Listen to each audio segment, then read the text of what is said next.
Et bonjour les amis, on se retrouve aujourd'hui pour le quintet du mercredi 10 septembre à Mêlée-du-Maine dans le Grand National du Trot sur 2850 mètres. La météo est idéale, on attend une vingtaine de degrés avec un terrain souple, ce qui devrait favoriser les chevaux endurants et capables de garder une bonne cadence jusqu'au bout.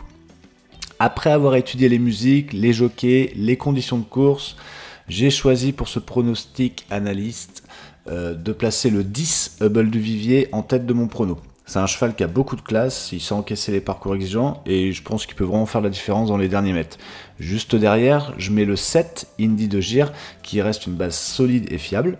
C'est un cheval qui est très régulier parmi le lot, mais je préfère le mettre en deuxième plutôt que gagnant. Vous verrez que dans mes pronostics, je ne mets jamais les favoris en tête de course. Ensuite, je vais mettre le 4 qui n'est pas plus attendu que ça mais qui peut profiter d'un rythme sélectif pour venir chercher une place importante et une belle cote. Dans mon jeu je garde aussi le 1, un cheval qui est régulier, donc Isa de Margas, qui peut parfaitement s'accrocher dans le quintet final s'il est bien placé durant le parcours. Et enfin je complète avec le numéro 13, Hino de Lupin. C'est un outsider intéressant qui peut tirer son épingle du jeu s'il bénéficie d'un bon wagon. Donc pour ce pronostic, nous avons le 10, le 7, le 4, le 1 et le 13. En résumé, j'ai voulu mélanger un cheval de classe, une base solide et un outsider capable de surprendre, et deux chevaux réguliers pour sécuriser notre ticket. Voilà, c'est un prono qui prend en compte à la fois la forme du moment, la météo, les profils de parcours et les aptitudes de chaque cheval.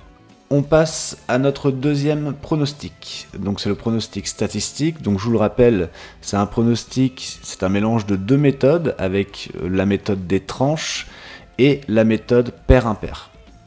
Donc pour ce pronostic, en combinant les deux approches avec les chevaux les plus cités de la presse du jour, j'arrive à un pronostic équilibré qui est le 7, le 8, le 10. Et pour compléter cet équilibre pair-impair, je vais garder le 3 et le 5. Ce choix, ça me permet de respecter à la fois la logique des tranches et celle de la parité. Donc on a un mélange cohérent de favoris, d'outsiders, et on espère un peu de surprise pour maximiser les chances.